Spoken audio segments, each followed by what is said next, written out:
નમસ્કાર દર્શક મિત્રો, આપ જોઈ રહ્યા છો એનએન ન્યૂઝ. હું છું એન્કર અર્પિતા પટેલ. હવે જોઈએ અગત્યના સમાચાર. સુપ્રીમ કોર્ટના વકીલ અને ફાઇટ ફોર યોર રાઇટ સંગઠનના કાર્યકર્તા કીર્તિ આહુજાએ આસારામ બાપુના વિરોધ કેસો અંગેની કાયદાકીય કાર્યવાહીમાં થયેલી મહત્વપૂર્ણ વાતોને લઈ સુરતમાં પત્રકાર પરિષદ યોજી હતી, જેમાં આસારામને લગતા કેસમાં પુરાવા અને તથ્યો પર ચર્ચા કરાઈ હતી. અખિલ ગુજરાત સંત આસારામજી સાધક સંગઠન દ્વારા આયોજિત કોન્ફરન્સમાં આસારામની ટ્રાયલના મહત્વપૂર્ણ પાસાઓને સંબોધવામાં આવ્યા હતા, જેમાં વકીલ કીર્તિ આહુજાએ આ કેસમાં થયેલી વિવિધ કાયદાકીય કાર્યવાહી પર વાત કરી હતી, જેમાં એફઆઈઆર દાખલ કરવામાં 4 દિવસનો વિલંબ અને સામૂહિક બળાત્કાર અને માનવ તસ્કરી સંબંધિત કલમો પર પ્રકાશ પાડ્યો હતો. તેમણે જણાવ્યું હતું કે ફરિયાદ પક્ષે ન્યાયી સુનાવણીમાં અનુરોધ ઊભો કરીને કોર્ટમાં વિવિધ નિર્ણાયક તથ્યો છુપાવ્યા હતા. ન્યાયિક દેખરેખનો આરોપ લગાવતા તેમણે કહ્યું કે જોધપુર અને અમદાવાદની ટ્રાયલ કોર્ટ કેસમાં ઘણી ભૂલોને દૂર કરવામાં નિષ્ફળ રહ્યા છે, જેનાથી ન્યાયિક પ્રક્રિયામાં સંભવિત અડચણ ઊભી થઈ છે. તેમણે વધુમાં જણાવ્યું હતું કે મેં કોર્ટના આદેશો અને ચુકાદાઓનો ઝીણવટપૂર્વક અભ્યાસ કર્યો છે. જોધપુર અને અમદાવાદ બંને કેસની કાર્યવાહી નિર્દોષ જાહેર કરવાનો ચુકાદો આપ્યો છે. ટ્રાયલ કોર્ટે નિર્ણાયક પાસાઓની અવગણના કરી છે. જો કાયદાનું યોગ્ય રીતે પાલન થાય તો આસારામ બાપુને નિર્દોષ છોડી દેવા જોઈએ. મને વિશ્વાસ છે કે હાઈકોર્ટ ગંભીર ભૂલોની નોંધ લેશે અને આસારામ બાપુને નિર્દોષ જાહેર કરશે. તેમણે વધુમાં ઉમેર્યું કે જો કેસની યોગ્યતાઓને બાજુ પર રાખવામાં આવે તો પણ તબીબી સારવારને લઈને જામીન માટે પર્યાપ્ત આધાર છે. રિપોર્ટર નૈતિક રેશમવાળા, એનએન ન્યૂઝ, સુરત.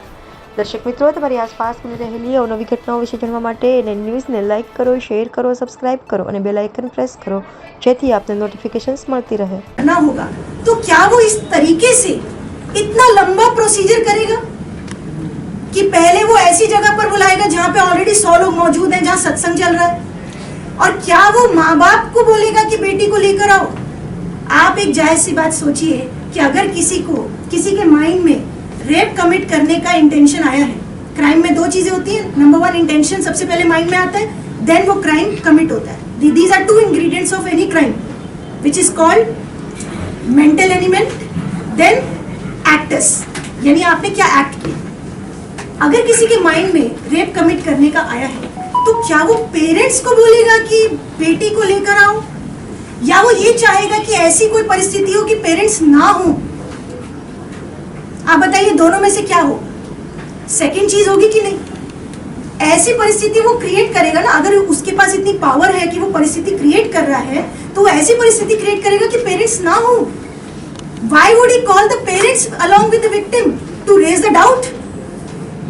और यहाँ पर ऐसा हुआ है कि पेरेंट्स को बोला गया है कि पेरेंट्स बेटी को लेकर आए. नंबर 5th पॉइंट, कहीं से भी आपको प्रोबेबिलिटी लग रही है. और इस केस में सेक्शंस क्या लगाए हैं? इस केस में सेक्शंस कोर्ट ने लगाए हैं, पुलिस ने जो लास्ट में लगाए हैं वो सेक्शंस हैं गैंग रेप के सेक्शन. नंबर 2 है ह्यूमन ट्रैफिकिंग के सेक्शन. अब इसमें ह्यूमन ट्रैफिकिंग इस तरह से दिखाया है कि बिकॉज हॉस्टल से हुआ है और उसके बाद से कोर्ट कहेगी कि because you are at a big position और वो छोटी पोजीशन पे है, इसलिए डी लेने को हम नहीं देखेंगे, एविडेंस भी नहीं देखेंगे, जो वो बोल रही है वो हम मान लेंगे. क्या ये एक्सेप्टेबल है? इसीलिए अहमदाबाद की जजमेंट और जोधपुर की जजमेंट, दोनों की कन्विक्शन के ऑर्डर्स और दोनों केस के जो एविडेंस मैंने पढ़े हैं, यहाँ तो मैंने आपको बहुत शॉर्ट में बताया है.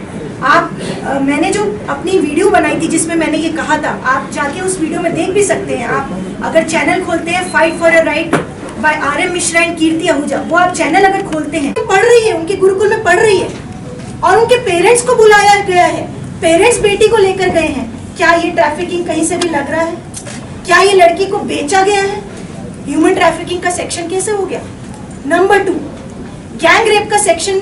गैंग रेप क्या होता है कि अगर मोर देन 2 पर्सन्स किसी के साथ में अगर रेप कमिट करते हैं, that is called gang rape. अब यहाँ पे गैंग रेप बनाने के लिए जो पुलिस और कोर्ट का वर्जन है, ट्रायल कोर्ट का जो वर्जन है, ट्रायल कोर्ट ने जो कहा है वो ये कहा है कि क्योंकि इसमें बाकी लोगों ने असिस्ट किया, वार्डन ने, वहाँ पर एक शिल्पी और एक शरद नाम से है जो गुरुकुल के लोग हैं, उन्होंने असिस्ट किया है.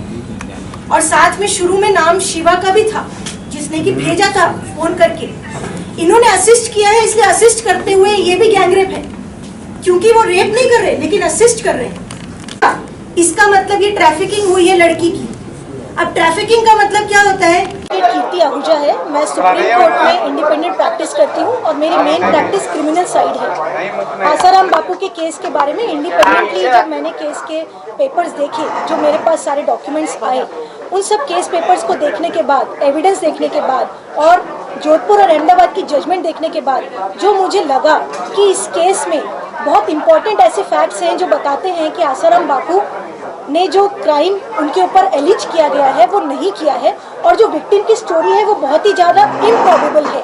और बहुत सारी ऐसी चीज़ें हैं जो कि अगर हाई कोर्ट के सामने आती हैं तो डेफिनेटली जोधपुर और अहमदाबाद दोनों ही केसेस में उनको एक्विटल मिलना चाहिए। आज प्रेस कॉन्फ्रेंस के माध्यम से मैंने सभी मीडिया वालों को ये बात इसलिए बताई है क्योंकि जब शुरुआत में 13 साल पहले जब ये केस रजिस्टर हुए थे, उस समय मीडिया ने जो भूमिका करी, उस समय मीडिया ने जो सब चैनल्स पे चलाया कि कैसे कैसे क्या क्या हुआ, रोज मीडिया ट्रायल चला था।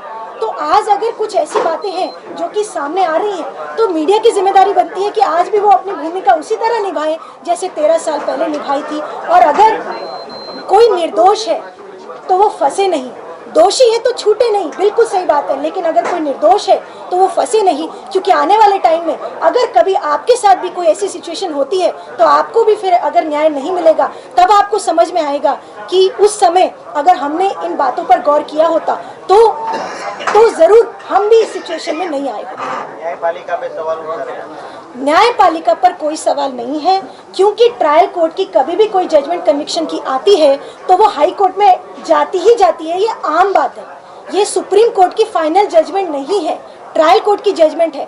और ट्रायल कोर्ट की जजमेंट आने के बाद से आपने देखा होगा बहुत सारे मीडिया चैनल्स पे दूसरे केसेस में भी क्या पैनल नहीं बैठते हैं कि ट्रायल कोर्ट की जजमेंट सही है कि नहीं है। जैसे कि तरुण तेजपाल का केस था, जजमेंट आने के बाद से क्या मीडिया बैठी नहीं थी कि ये सही है कि नहीं है? क्या वहाँ पे सारे लॉयर्स बैठ के डिस्कस नहीं कर रहे थे? तमाम ऐसे केसेस सामने आते हैं जिसमें ट्रायल कोर्ट की जजमेंट आने के बाद से डिस्कशन होता है कि whether this judgment is right और रॉन्ग। एंड अगर हम कोई जजमेंट के बारे में कुछ भी बता रहे हैं, एनालिसिस कर रहे हैं, तो दैट डज नॉट मीन कि हम जजेस को क्रिटिसाइज कर रहे हैं या जजेस के बारे में कुछ बोल रहे हैं। उनका नजरिया, उनका एंगल उस समय जो फैक्ट्स पर था उन्होंने अपने तरीके से किया। अब हाई कोर्ट देखिए, हाई कोर्ट बनी इसलिए है कि ट्रायल कोर्ट जहाँ पर गलती कर देगी तो हाई कोर्ट सुधारेगी। और सुप्रीम कोर्ट किस लिए बनी है? अगर आप ट्रायल कोर्ट की जजमेंट को फाइनल मान लेंगे तो देश में हाई कोर्ट और सुप्रीम कोर्ट क्यों है? इसीलिए ही है ना कि अगर ट्रायल कोर्ट की जजमेंट में कहीं गलती हुई है तो हाई कोर्ट सुधारेगी, हाई कोर्ट में कुछ हुआ तो सुप्रीम कोर्ट देखेगी।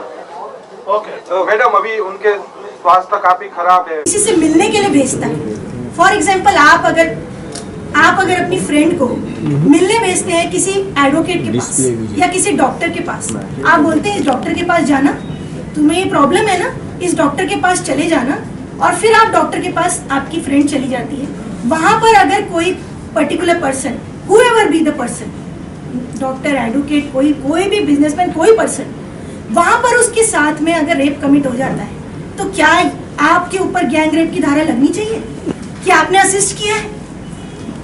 आपने असिस्ट